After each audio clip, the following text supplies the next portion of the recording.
Today, I get the honor to unbox two Honor X6 here sa aking channel. And probably magtataka kayo, bakit dalawa i-unbox ko? And I'll be showing you two colorways ng Honor X6. And before that, of course, I want to say a quick word of thanks to our friends from Honor Philippines for lending us these two phones for us to make two colorway unboxing.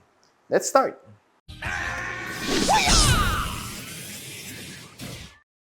So hi guys, I'm si Richmond ng Gadget Sidekick and welcome back to my channel. Today, I'm honored to have two of this, si Honor X6. And this X variant is the most affordable among the four phones na nirelease ng X series ni Honor. So I previously reviewed the X7, X8, X9, and this one is the most affordable one.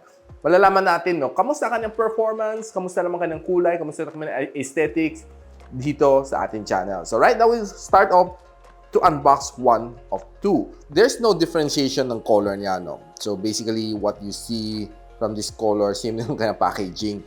So let's just quickly see kung ano variant to. So I have here is the titanium silver color, 4 gigs of RAM, 64 gigs of storage, and right now it's priced at 7,490. And the other one we have here is the midnight black variant. So simulan muna natin sa silver. Uy, nice. Ang ganda ng colorway niya. And of course, syempre, buksan na rin natin sa black para makita natin sila dalawa side by side. And this is the black. Kita natin color gold ang kanyang pumapalubot sa kanyang camera module. So this one's a silver ang linings niya. So this is the titanium silver color. So not really that silverish, more of a little purplish ang kanyang dating, if you ask me. Not bad.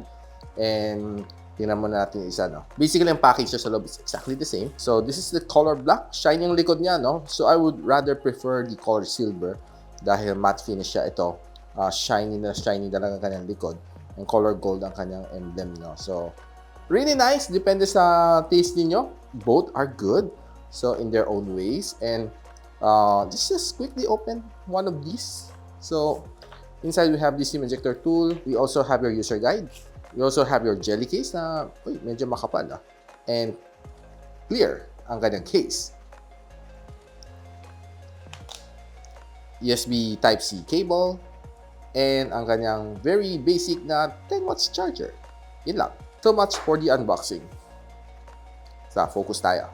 So, quick phone tour lang tayo. So, kita natin here sa likod ang kanyang triple camera na 50MP na main camera sensor. And of course, ang pinagkaiba nito sa dalawa, this is matte finish and this is gloss finish. So, ito, maraming fingerprint ka talaga. Sa ilalim, matatagpo natin ang loudspeaker, Type-C port, microphone in, and of course, ang kanyang audio jack. Kabilang side, kanyang SIM tray, and on top, ang kanyang noise cancelling mic. On the other side, makita natin we have the volume rocker and of course the fingerprint scanner plus power button. Sa harap ang kanyang teardrop notch na 5MP camera. Sundutin lang natin SIM tray para makita natin what's inside.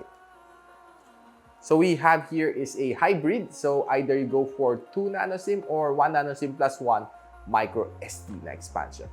So itong phone na ito is packed with the MediaTek Helio G25, ang kanyang processor. And I know that it's more of a entry-level na processor. So let's just quickly check sa Antutu benchmark ang kanyang score. So this is the score na binigay sa kanila Antutu benchmark, and breaking it down, this is what we can get. So medyo abnormal nga lang kanyang UX. I'm not quite sure why, but yan ang score na lowa siya after 5 testings. Even though na MediaTek Helio G25 ang kanyang processor, swiping left and right, I don't really see any lags dito sa phone na ito. And doing some multitasking dito, kayang-kaya niya. Probably except those heavy games. And speaking of games, tinry natin mag-game dito sa phone na ito. Well, at the very least, it can game.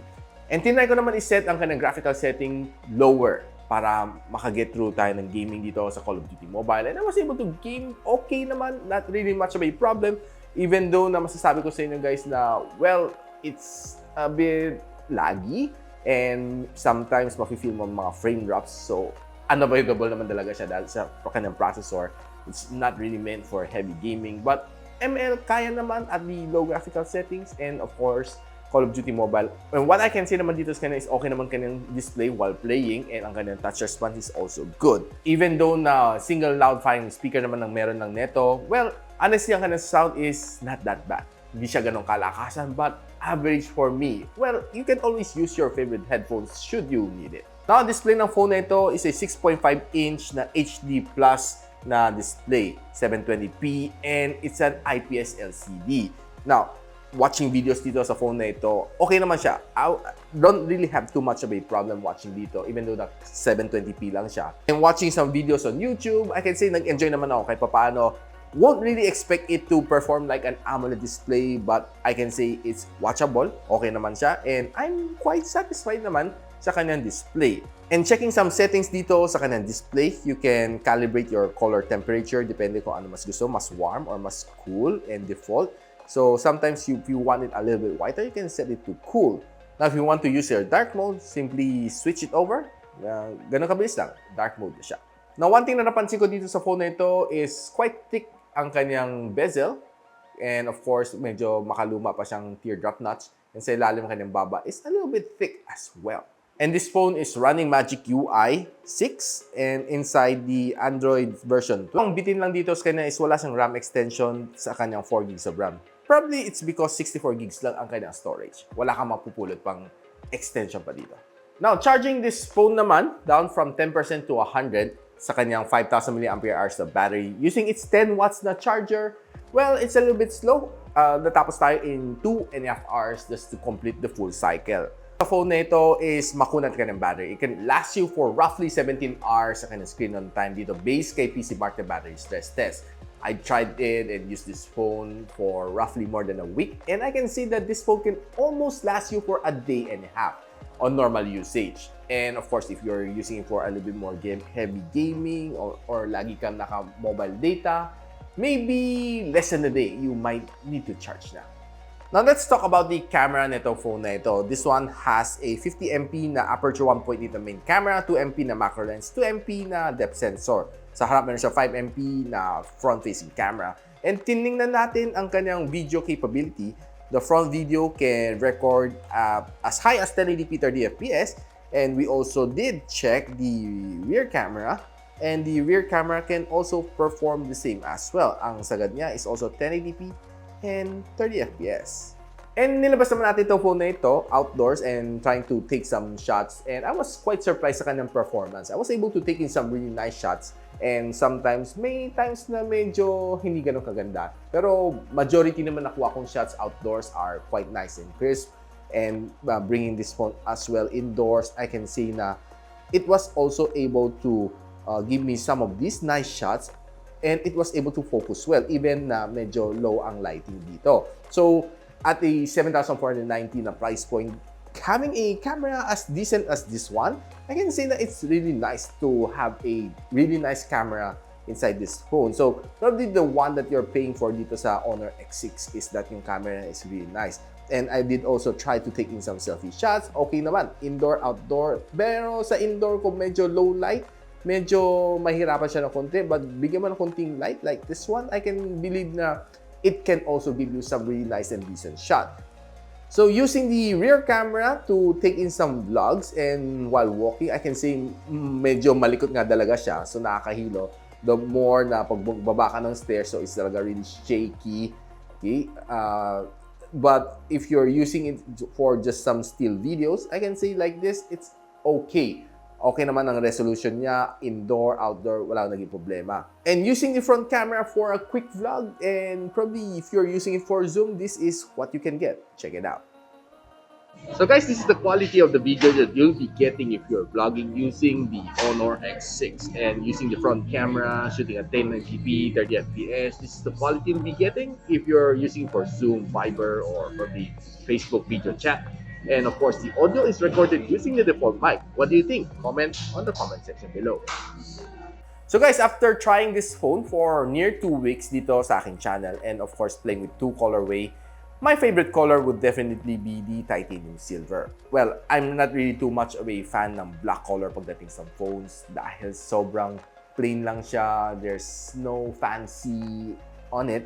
But of course, there are a lot of people who would prefer the black dahil sobrang siyang simple and very stylish din naman. But I would personally prefer a more sophisticated color like this one, si titanium silver.